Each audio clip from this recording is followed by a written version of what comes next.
tous, c'est votre artiste, votre fils, votre frère Inosbi. Je vous parle en direct. J'ai fait cette vidéo en tout cas, c'est par rapport à tout ce qui se passe depuis mes récentes déclarations dans la conférence de presse que nous avons fait à Goma. C'était dans les buts de communiquer autour de notre double concert à Goma le 30 juin et 1er juillet. C'est des concerts humanitaires, alors nous étions dans l'obligation de présenter la vision à tous nos frères du média. Mais malheureusement,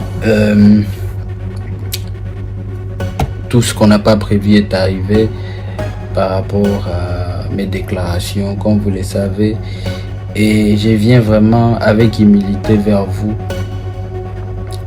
pour vous présenter aussi ma tristesse et surtout mon regret quand je suis en train de voir les réactions avec beaucoup de mécontentement, beaucoup de déception, beaucoup de trahison aussi pour certains qui supposent que voilà, il fallait pas que je dégage quelques mots, que je prononce quelques mots par rapport à notre situation que nous vivons à l'Est depuis plusieurs années. Et je tenais vraiment, avec toute humilité, je tenais à vous rappeler que s'il y a des personnes sur lesquelles vous pouvez compter, qui seront toujours là, à la première ligne, pour défendre et pour essayer d'apporter un plus dans la démarche de chercher des solutions pour notre situation à l'Est, Inosbi sera toujours là. Inosbi sera toujours là. Et il a toujours été là en train d'essayer de faire ce qu'il peut à son niveau. Et ce qui est malheureux dans tout ça, c'est que il y a une chaîne quand même des médias qui ne nous a pas facilité à passer notre message nettement comme on voulait le passer. La seule chose que moi je voulais essayer de faire, c'était passer un message pacifique entre les deux peuples voisins que nous sommes, la population congolaise et la population rwandaise. Parce que naturellement, pour ceux qui ont vécu à Goma, vous savez comment les rapports ont toujours été entre nos deux frontières. Et tout ce que j'essayais de faire en tant qu'artiste, effectivement, c'était de passer un message pacifique pour ne pas installer la haine entre nous, pour ne pas installer tout ce qui est négatif. Et effectivement aussi passer par rapport à l'expérience que nous avons déjà eu à vivre avec plein d'autres initiatives, avec des grands festivals que nous avons dans la région des Grands Lacs, comme le festival à Mani. On a toujours essayé de créer ces liens-là, parce qu'en tant que peuple, voilà, naturellement, c'est quelque chose qu'on a trouvé et qu'on essaie toujours d'entretenir cette relation-là, malgré tout ce qui nous arrive. Et on souhaitait que les médias nous aident vraiment à passer notre message nettement comme on le souhaitait. Ça me fait aussi quand même très mal de voir tout ce qui se passe, tout ce qui s'est dit, et jusqu'à dire qu'aujourd'hui Inosbi est pour l'agression qui est subie sa propre famille, sa propre communauté, sa propre nation qui est le Congo. C'est des choses aussi qui me font très mal, et je ne savais pas si on allait en arriver jusque là. Et je tenais encore à clarifier en tout cas une chose dans cette même démarche. C'est vrai qu'il y a déjà eu assez d'incompréhension dans la communication autour de ce que moi j'avais dit. Et c'est pour ça que chaque fois je continue à déplorer que voilà, beaucoup de choses sont en train d'être mises hors du contexte que moi je voulais transmettre. Mais je tenais à clarifier une chose qui est simple. Il n'y avait pas des dates de concerts au Rwanda. La conférence de presse à Goma, c'était pour nos 2 concerts humanitaires et des concerts qui sont produits par un orphelinat qui a une adresse où vous pouvez même aller visiter les enfants qui vont profiter de tous nos fonds que nous allons arriver à avoir avec ces concerts. Donc c'est un concert déjà très humanitaire organisé par un orphelinat et le but, ce n'était pas de communiquer sur une dite date de concert au Rwanda. Il n'y avait pas cette date-là. Et jusqu'à présent, il n'y a pas de date au Rwanda. Je ne suis pas invité au Rwanda. Donc, dans l'incompréhension qui continue à s'installer, il y a beaucoup de personnes aussi mal intentionnées qui continuent à profiter de cette situation d'incompréhension pour continuer à enfoncer et l'organisation du concert et l'artiste que je suis. Et en tout cas, ça me rend vraiment triste. Aujourd'hui, je suis en train de voir facilement des gens qui ont vu, qui ont des preuves. Tout au fond d'eux, ils savent la volonté que Inosbi a toujours eue par rapport à notre situation d'instabilité chez nous à l'Est, à notre souffrance, à notre calvaire que nous vivons depuis des années. Ils savent très bien tout au fond de la volonté que j'ai toujours eue et l'engagement que j'ai toujours eu par rapport à cette situation. Mais aujourd'hui, facilement, c'est les mêmes personnes qui profitent de ces circonstances pour m'enfoncer. Enfoncer même l'organisateur de l'événement qui est un orphelinat. Donc je tenais vraiment à vous faire cette vidéo pour que voilà, on essaye de se rappeler un peu de ce qui est important, qu'on essaie un peu de se rappeler du parcours avant tout ça, avant cette conférence de presse qui a fait couler beaucoup d'encre, négativement surtout, autour du nom de l'artiste que je suis, autour de l'organisation, autour même du concept, de la vision de nos 2 concerts humanitaires. Donc revenons un peu en arrière et rappelons-nous que nous restons dans notre vision de passer un message de paix parce que nous en avons besoin et nous ne serons jamais pour l'agression que subit notre peuple congolais. Ça, jamais. Donc merci à tous et continuons à partager l'amour. Continuons à partager un air de paix autour de nous. Parce que nous en avons besoin. Nous avons longtemps souffert et c'est pas fini. Il n'y a pas encore une solution efficace, une solution concrète. Donc, nous avons besoin de partager cet amour-là entre nous. Et je vous remercie. Fali Poupa dernièrement avec Macron à Bandal. Inosbi alekaki na média alobaki on est sur le colo par rapport à Macron de bamema qui pas Fali na Bandal ba melisa ke Castel. Mais entre tout moni Inosbi alinga ke beta concert na Rwanda. Donc peut-être internet comme tu tindiki Inosbi que abeta sous concert wanati. Cause un message à Rwanda à septembre qui a beta concert wana et ça la polémique makas na kati internet sur colo ba. Ezazua. Eza zuwa yalo wandi bato mo ba mikolo mo basangani mikolo oui basangani po abunisa skoti eza zuwa po alobe mabete bo bato balia na ba Rwanda sani moko donc ka o innocent lobaki o balia bomona ba vidéo te bomona vidéo balia na ba Rwanda bakanga mbote na maloba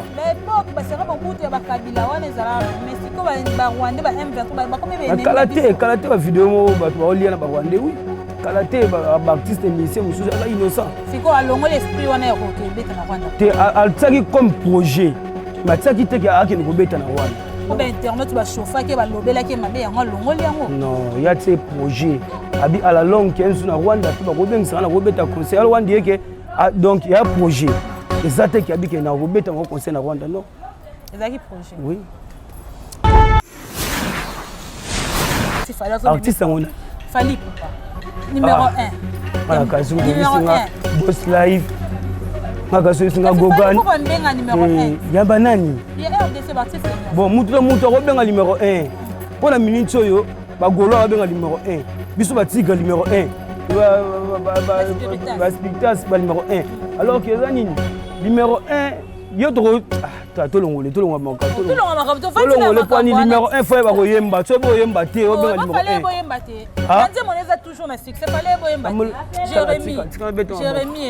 Jérémy fallait boyemba te ba Steve Lwemba za naotanga komona fallait popa yebo awandi tofula azokende numéro 1 azokende basala mieba gol ayebi koyemba papa Hervé.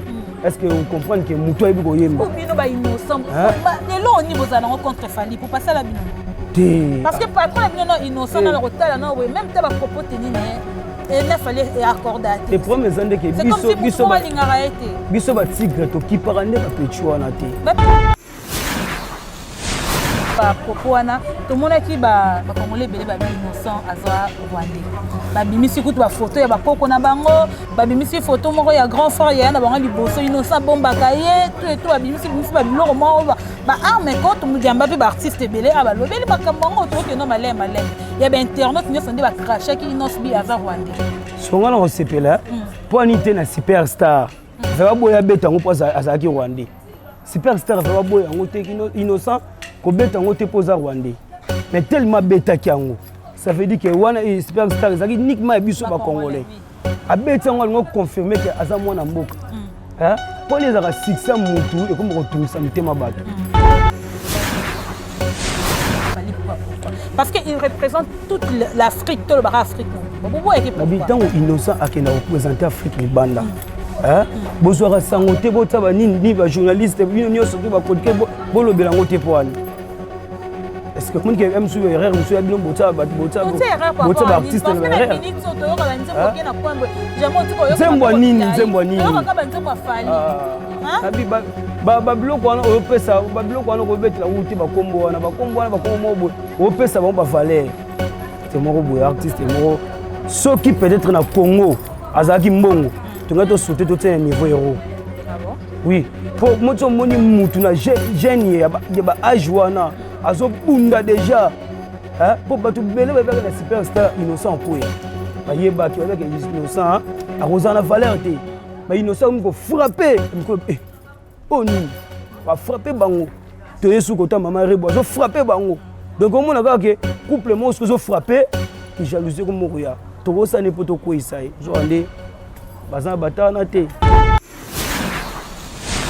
si wana ye akimana na mbongo na ngana ya musique na pesa ye abeti la leki na ngai anniversaire na ye akima mais moi na bijana za venturier combien de fois ye azo luka ba luka ye numéro innocent aya ko senga mbongo akoli o meba bilo muso za ya ko lia tsane loko ta ya ko lia mo aya ka ko se abi combien de fois aluka ko yeta luka ba bureau o anga soki ba koza numéro yi alobi boya azane loko moko bon est-ce que na lo baboy akima na mbongo ya musique pona pesa ye mbongo asenga 80 000 francs de pamba azo lenga 80 000 francs oui la pesa 80 000 francs le sero betela nga musique e bana kima nango na mona ke kutu na mona ke na ota le 24 juin, tu dis que couple Innocent Bi est invité. Et là, on a une surprise, mais on a bombé les Gaulois, Hollande-Bino, à partir des États-Unis, mon papa a fait ça pour les États-Unis, Hollande-Bino, puis les Gaulois, ils sont basés à Hollande-Bino. Bon, comme on est là, on a bombé les Gaulois, bon, c'est surprise, c'est surprise, et qu'on a bébé. Donc, on a bâti le 24 juin, tout le Gaulois. Donc, on a une bonne musique ici dans le stade. Donc, pas la 4 heures. Tout le monde a une bonne musique, on a fait rigolo le 24 juin. Donc, Innocent Zali, soutien Innocent Zali, c'est ma frère rigolo. Donc, Reboisin, c'est ma frère rigolo. Donc, ça toujours, on a fait rigolo. Na olinga ka ete yaka.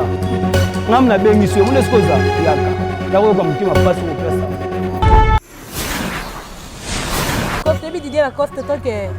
Basket na yolo mais aboro beta basket makasi ya jeune wana Oui. Ah, mais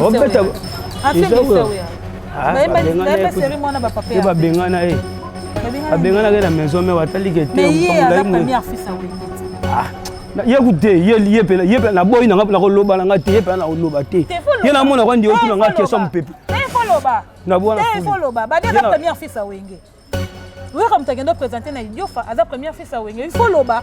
On loba tes points là, on dit basketteur, ngam na tin. Non, balanga faire été au tika ta fa 4 na wenge. Babi fera papa lek. Ah. Oui. Babi fera papa lek, babi Didi Lacoste là, première fille. Voilà non na wenge déranger ba na wenge pour voir na fois matanga. Ah. Okati. Ba bengane na la fois matanga, ba peser voir na bité voir oza matanga papa. Ah.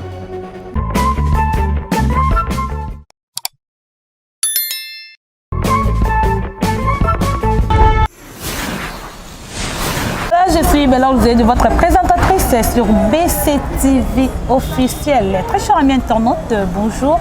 Bienvenue dans votre nouveau numéro. Abonnez-vous massivement à la Katia BCTV. Voilà, à travers l'émission MC Star Plus. Très chers amis internautes, nous avons monté sur le plateau. Nous avons Jérémy Kabelo, Chris Lou de la caméra déjà. Fongola ba image ba internaute nyof ba mona Jérémy Kabelo autozane sur place à qui déjà je dis bonjour Jérémy, bonne santé. Ouais, bonjour. Bonne santé. Ouais, très bien. Bonne santé à mouvement. Bon, santé mouvement est toujours très bien. Tout ça vraiment bien. Donc pour la balandine sur voilà de BCTV. Première photo yamba Jérémy Kabelo.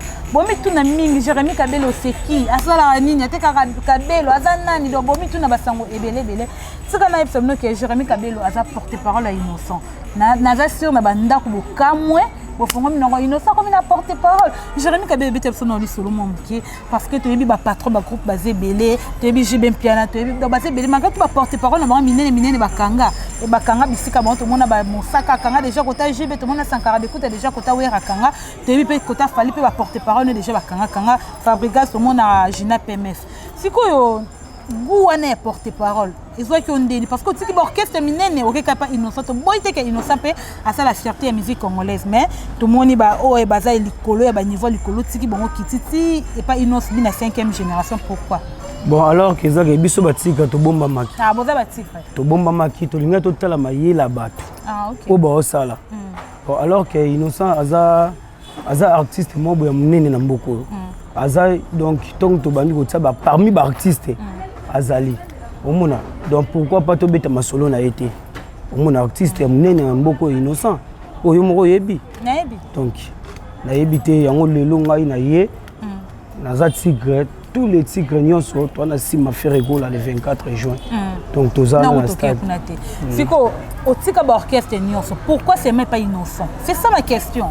Vous avez besoin d'ayeba. Pourquoi qu'il peut pas gagner ma week-end? Ah, t'es au niveau là. Ma niveau là, tu n'as niveau. Mais il non ça la gagner ma week-end. On va le mettre ma superstar. Niveau t'es autant que là on va payer de la émission. Nani? Nani a payé? Autant que là on va jar wana t'es. Gagner ma week-end a payé. Wa niveau na t'es. Ça le va payer. Tu n'as pas comme gagner ma week-end le bi. Autant que là on va payer. Niveau yaza ba niveau wana t'es. Tant tout ça ba tigre, tout ça innocent tigre. Ba moti deska za leader te bana mwana biso to biso desinga kuna muninga na ite bongo sko leader na ngai innocent te wa niveau ya longola sauter page le chapeau puis na longo qu'est-ce que tangi bon parce que gaz moi était pas mission mboka oh gros que peut ça porter parole pas gaz ngana ngamona na massa na ite so na bien wana za leader na ngai innocent wana za leader na ngai aza muto apesa fierté na mboko na musique congolaise oui. Ça la fierté na to modèle ekangaki tozwa oh nabika ste obina nganze moni ça la fierté ezo sala siko na minute maboko milai ezo beta donc alors que omona ke biloko mutu artiste ça donc loba artiste ça musala bien na mboko bolo bilango te hein bolo bilango te artiste innocent asa musala bien na mboko alors que to pesa ba gouloir chance le 24 juin donc tous en stade. Depuis que le 24 juin, nous sommes dans le stade de Marseille, on a concert, il y a Papa Hervé. Jérémy, tu continues à faire mon avis. Ça fait que il y a Willy Moucheni Babi, le véritable code de Ratate, plus 243, plus 243, les vrais étaient à Pakebo. Il y a Willy Moucheni, si vous allez Bambote Nayo. Pourquoi pas il y a Willy Kainde vrai et il y a tous les vrais. Jérémy Tokende, Tomoni Inosbi, Fali Poupa dernièrement avec Macron à Bandal. Inosbi, à l'écart qui na média à l'obaki, on est sur le col par rapport à Macron de Bamema qui pas Fali na Bandal, Bamélissa qui est Castel. Mais entre temps, Tomoni Inosbi, à l'nga qui est bête à concert na Rwanda. Donc peut-être internet comme tu vas t'indiquer Inosbi qui a bête sous concert Wanati. Cause un message à Rwanda a accepté que a qui rebête à concert wana et ça la polémique ma casse na carte internet sur le bal. Eza zoua. Yalo Rwanda bato mo ba mikolo mo ba sangani. Mikolo. Oui. Ba sangani pour abunisa skoti. Eza zoua. Pour alobe mabete bo bato balia ba Rwanda sani moko. Donc car o innocent lobaki. Ba ennemi na biso. O balia bo mona ba vidéo te. Si tout le monde a vidéo balia ba Rwanda ba kanga mbote. Na maloba. Ba époque ba sera bonbutu ya ba kabila wana ezala na Mexico ba Rwanda ba M23 ba comme ennemi. Kalate ba vidéo mo bato ba olia na ba Rwanda oui. Kalate ba artiste musicien mususu ala innocent. Siko alongo l'esprit wana ya ko beta na Rwanda. Te altsaki comme projet. Matsaki te ki akene ko beta na Rwanda. Ko ba internet ba chauffa ke ba lobela ke mabe yango longo liango. Non, ya tse projet. Abi à la longue kenzu na Rwanda pe ba ko bengisa na ko beta concert Rwanda yeke donc il y a projet. Exactement qui habite na Robert en concert na Rwanda non. Ezaki projet. Oui. Voilà très bientôt continuer maboko milai. Surtout ko sala bilan na mo ekendeni. Ah bon il a un peu mis sur internet c'est kangi YouTube kangi donc il est à kangi dans tous les réseaux sociaux donc toujours qui top. Mais quand na ba makambo Rwanda na ba propos wana to mona ki ba congolais belé ba bi innocent azwa rwandais. Ba bimisi kutu ba photo ya ba koko na bango, ba bimisi photo moko ya grand frère ya na bango liboso innocent bomba kaye tout ba bimisi ba biloko mo ba arme ko to mujamba pe ba artiste belé aba lobeli makambo ngo to ke no malemba lembe. Ya ba internet nyo sonde ba crash ki innocent bi azwa rwandais. Songa na sepela pour anité na superstar. Va boya beta ngo poza azaki rwandais. Superstar fait boy yango te innocent ko beta ngo te poza rwandais. Mais tellement beta ki yango. Ça veut dire que wana superstar ezaki uniquement biso ba congolais. A beta ngo ngo confirmer que aza mwana mboka. Hein? Poni ezaka 600 mutu et comme retungisa mutema bato. Hein? 600 mutu. Excellence papi mambo tebele. Excellence ya Simbi Congo central, nyo so ya Congo central. Excellence papi mambo. Excellence papi mambo te nona kata Congo central. Ouais. Eza succès. Au moins mutu za diamant na maboko. Oui. Innocent na miso za na diamant na maboko. Donc bato ba la les po boto les diamants. Mais tellement que biso moko to la mukinde to aboye, ba o ba le ka TV pour na komba innocent bokeba. Bokeba. Ngana otengela nango. Bokeba. Botanga. Desi petit fali baki innocent la fi identité na aza rwandais. Yango nzima ki projet wana ki obeta na Rwanda wala petit wana bote bilele pa baki innocent za Rwanda kota face ni kota bande kone baba Rwanda petit wana aza kuluna na mbandaka petit fali wana aka kuluna oh ebiso petit wana za kuluna omote nabi petit wana otala ba français na lo barate petit wana za kuluna na mbandaka petit wana azaki kuluna na beto mwa mukereti petit aki mwa kuluna yo vivana oui ba petit ba sangone yaka trop basangone yaka trop petit ki kuluna sala yiba bloka batu ne ba so ba tsena masuwa ba ba jar moko te wana te ba jar wana nante donc yaza na mutu mo bo folonga nanu ta musuko lia ba jar wana te mais yebani déjà makasi petit fallait yebani parce bani kokoka na ngai na bichaso artiste le roi Fali pour passer déjà reconnaître petit fallait artiste ngona Fali Poupa numéro 1 voilà kazi ko bisinga boss live makaso singa gogan ko benga numéro 1 ya banani ya RDC artiste senior bon mutu ko benga numéro 1 pour la minute oyo ba golo ba benga numéro 1 biso ba tiga numéro 1 ba spectacle ba numéro 1 alors que ça nini numéro 1 yo to longole le point numéro 1 fois ba koyemba so bo yemba te o benga numéro 1 fallait boyemba te nze moneza toujours na succès fallait boyemba Jérémy Jérémy fallait boyemba te ba Steve Lwemba za na otanga komona te fallait pour boyemba awandi to fula azokende numéro 1 azokende azobeta basala mieba yabena gol ebi koyemba papa Hervé est-ce que on comprend que muto ebi koyemba bino ba innocent lelo oni bozana contre Fali pour passer la bino parce que patron la bino non innocent na rotala na we même ta ba propos tenine et ne fallait accorder les premiers années que biso ba tigre to ki parande ba petit wana te ba petit wana petit no fallait ba petit ndeti jeune moko boye aleki na TV jeune na kenda na mbongo na nga na benga ya betela nga musique anniversaire aleki na nga mobile DJ moko aleka na TV wana DJ Abdul Pakla ye wana DJ wana yaka kozongisela nga mbongo yaka kozongisa mbongo wana DJ toke na makamnesima akozongisa nde mbongo po biloko mosu epesanga kanda na bémission Bobo ya Fali pourquoi parce qu'il représente toute l'Afrique tout le bar Afrique Bobo est pourquoi ntango innocent akenda représenter Afrique libanda bozwaka sango te botaba nini ba journaliste bino nyonso to ba chroniqueur bolobela ngo te po ani est-ce que mon qui aime sur erreur monsieur bino botaba artiste na erreur nzembo nini nabi ba biloko wana opesa ba biloko wana ko betela uti ba kombo wana mo opesa ba valeur omona opesa ba valeur ba kombo wana bobi no pays dia osala pe maboko milaya na me uta wa pango innocent maboko milaya mona kaki abwakeli mutu ata mwa mki otaka abwakeli Fali maboko milaya maweli sabwe batebele balwa na internet ba cracher innocent ki abwakeli Fali pourquoi na pesi na Isaac Malos Mbote Joseph donc Zaï tous a toujours ensemble donc Magui Boukassa moi c'est moi pembe makasi donc moi c'est mutu otunga na oya inda sala nga donc Bambote Blesco Zali. Bon, premier ça, innocent, as artiste moro, artiste moro. Ceux qui peut-être na Congo, azaki mbongo, tu vas te sauter tout un niveau héros. Ah bon? Oui.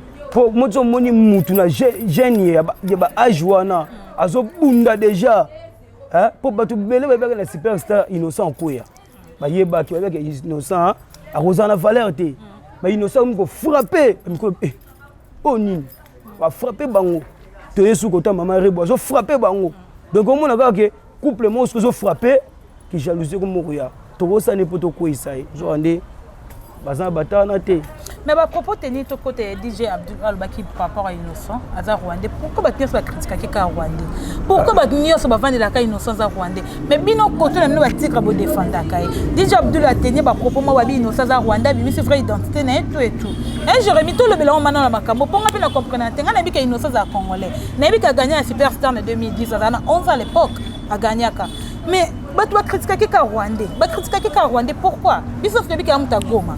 D'ailleurs, pour tout Goma, l'air est ça qui va éruption volcanique. Wana, à ça qui associé qui va leader rebelle, va penser qui va bon, qui a tongi va bloquer kuna kata Goma. Mais ah bah sous critiquer car Rwanda, tout le monde dans l'histoire là, non? Hein, Jérémy. Obodi Petuana Abdul, Petuana. DJ Abdul. Petuana. Et on a ye akimana na mbongo na ngano ya musique na pesa ye abetela leki na ngai anniversaire na ye. Akima. Mais moi na DJ na za venturier.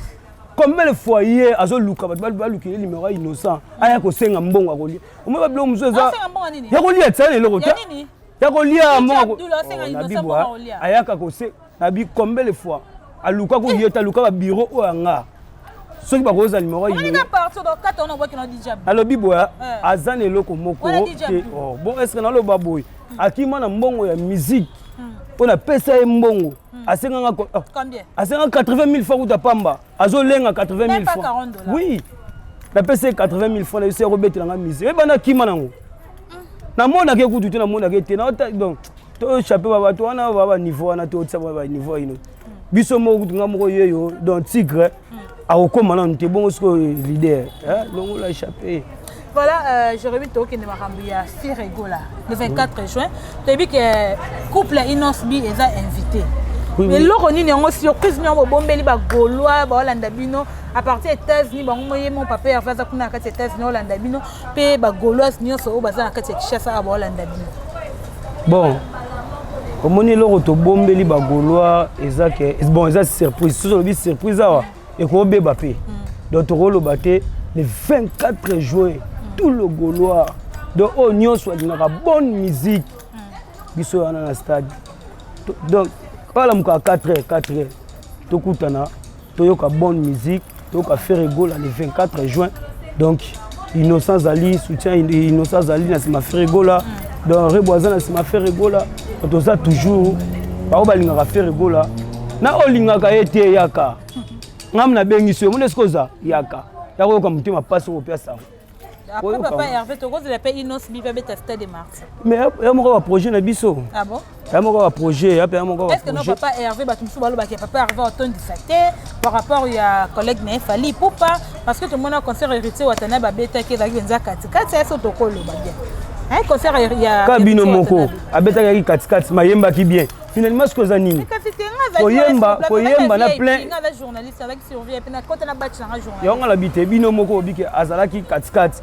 ayemba ki bien mais ya yemba ki koleka so balo ba faire a rotonde disate au sans pierre d'ailleurs kuta memba monsieur kuna na États-Unis okima te ba okima te promesa awa total ra concert monsieur faire ba galera trop na vie ah ya on a un mouvement bateau on a un mouvement bateau na kokota vie privée na bango te mais ba vivra ta bon pour mutu azo souffrir moninga ndena botu na souffrir pas tigre mais na longwat ta o na carte ça veut dire que pas tigre na toujours à l'aise so na bige pas tigre na nga mabe na osani o longwa ponga tuna longwe pas tigre na mutu moko to ko confort nga na kepa na donc yo na ka leader on na za te na kana tigre oui et à part ça na nous koza ko koma na yebwe na fan na ye donc fan na ye pe na bana superstar ak tuna talie ka mystique donc ça pe na baguna nga bashwana nga voilà to continuer très cher ami internaute sur BCTV babi abonnez-vous massivement quand la carte BCTV kandezala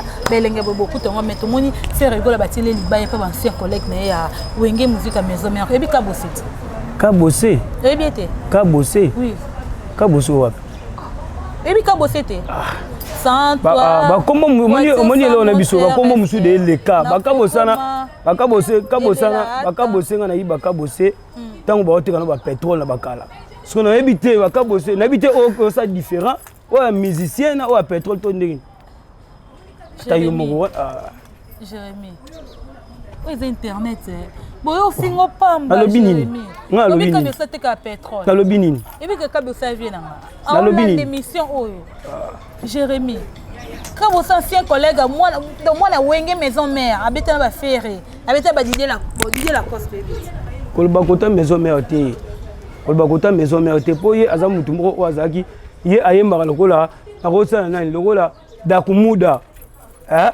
ya boye mwa dakumuda wana kabo boka singa ngave na sa monter nzembo ba bébé ye pas teli faire gola libaya beta na fait intéresse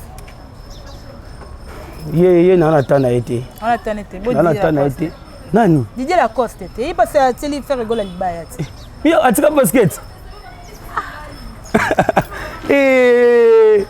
merveille dealer Che Guevara ba mbote belez ko za na kata Steva ils sont des députés donc c'est mon grand frère Olga Kabelo mère na ngawa Silizano Mobimba Lodi Kabelo Jonathan Kabelo Ono Kabelo on attend toujours ensemble maman Olga Kabelo siko zali na pesa ba mbote ba Kabelo original ouais le monde ba ke boy na otindi na pe numéro na la femme la ba Kabelo oui le grand marché Didier Lacoste Didier Lacoste tant que basketeur na yolo mais aboro beta basket makasi ya jeune wana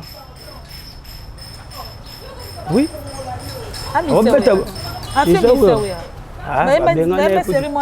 babengana ye babengana ke na maison me watali ke te ye pe na boyi na koloba na nga te ye pe na koloba te ye na mona kwa ndi otuna nga question mpepe na bona première fils à Wenge. Oui, comme tu as présenté na Idiofa, à la première fils à Wenge, il faut loba. On loba te point là, on dit basketteur, on a dit. Non, balanga faire été au tika tafa 4 na Wenge. Babi fera papa Leki. Ah. Oui. Babi fera papa Leki, babi Didier Lacoste là, première fils. Voi na na Wenge déranger bana Wenge pour fois na fois matanga. Ah. Okate. Babengana na la fois matanga, ba peser voi na babite voi oza matanga papa. De yoka bossé ka moi la pétrole Didier Lacoste basketteur finalement yo na Wenge kuna à part faire rigola nani Gucci, à part héritier, héritier, à part héritier, à part faire, à part héritier, à part faire, maestro. Donc, on est la maison, mais maestro. Et pas héritier, pas innocent, qui n'est pas fabriqué au bout. Te batane zate, batane zate pas n'est pas tigre, à l'aise, n'a pas mal à l'aise, à patron, donc tu es toujours à l'aise. Jérémy, ils ont une fille, moi, Abima déjà kala. Ami benga vani morka. Koko na bango. Abi l'équipe a tenu sur double stade. Abeta stade de Marseille on a fallu pour pas qui beta masamba débat. Abi yende koko na bango donc yende numéro 1. Ya batenu so. Au moment où bank sa maman abi no rebo. Qui a za koko na bango na mibali. Yebe na pour na mibali. Oui. Yebe pour na mibali pena aza koko na bango. Na mibali. Félicitations. Maza mibali belazan lumbati.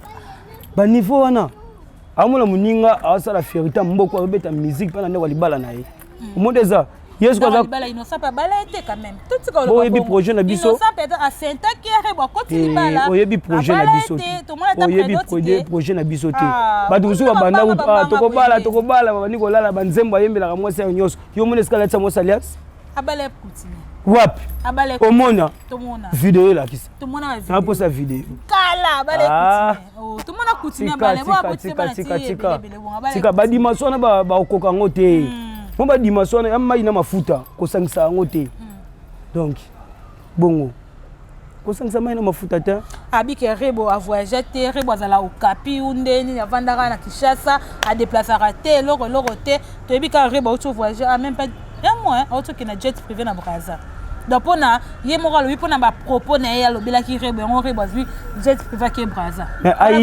ayeba ke rebo asaleli bango nzela lelo po ba fi ba koma koyokana po ye na yebi na ngaku yo yete mais rebo atotuni mwana 2 ans totuni yebi rebo na yebi rebo fongoli bango nzela po boyebana so comprendre rebo abinisi Kinshasa abinisi monde toza pe bato moko boye toza ba ingrate to ingrate ba rebo ba bato o basali fierté munene na kati ya mboka oyo ko moni mboka oyo ko mona ngwa mukete ko binisa ngo bina ba pays musu Afrique mboka oyo ko za ta 5 pays mais biso sikoyo yana mutu oyo abinisi continent oyo na tozuna RDC Kinshasa ni to banino ko kabula nanu sito bimisko international est-ce que vous comprenez rebo aza mutu mo asali fierté makasi na musique congolaise donc ko na ligne ba mambili ye aza oui ye aza bato mo autant ota ba maman miabel ou ota ba ota faut ta ba rebo pour ba rebo ba faire sa fierté mais je parce que a cracharaté a répondre à té ya ngone dinita moi c'est tandis que ba nsunde ba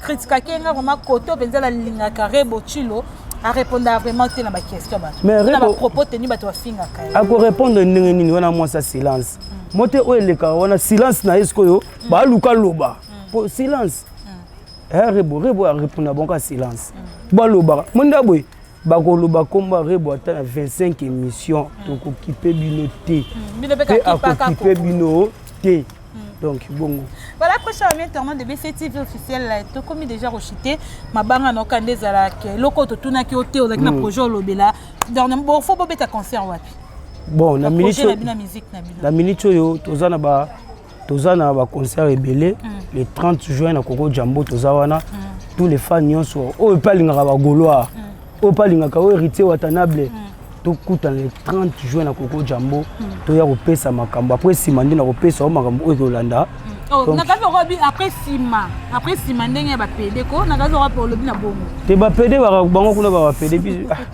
oh ya nabi après sima oh ya monde na salle mission na 6 na démarrer ka na kibo na lukinzeli yo bi ke okende après sima donc opesa sima te sima kuna omote basketteur na komi bonga comment pesa sima basketteur na Didier Lacoste basketteur amo pesa sima yo pesa sima Didier Lacoste déjà ya kan ya Joe Bakali donc yemta simbile mba nyonso oyo koluka donc flash nyonso ya Joe Bakali coup de gars pato coup de gars na taba tout ça toujours ensemble donc voilà prochain ami internaute comme na suka déjà na pesi bon mbote na Paolo Omonga na kati Irlande babi ya baleki numéro 1 2 3 azalata numéro 1 moko na kati Irlande Paolo Omonga pourquoi pas ya Willy Moucheni le véritable code plus 243 yaye erata pesa be ya Willy Mbote hein non pesa Mbote ya Willy Moucheni plus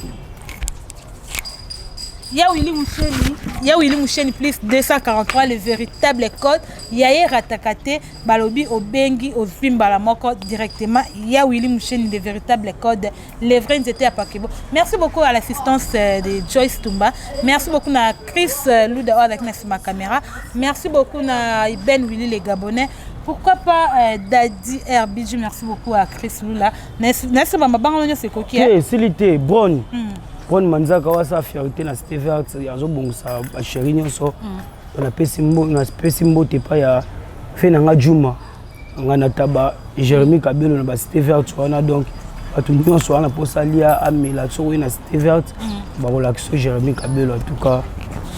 Merci beaucoup à vous tous qui étaient branchés sur BCTV officiel. On se retrouve à la prochaine. Abonnez-vous massivement à BCTV officiel. À la prochaine, merci et bye bye.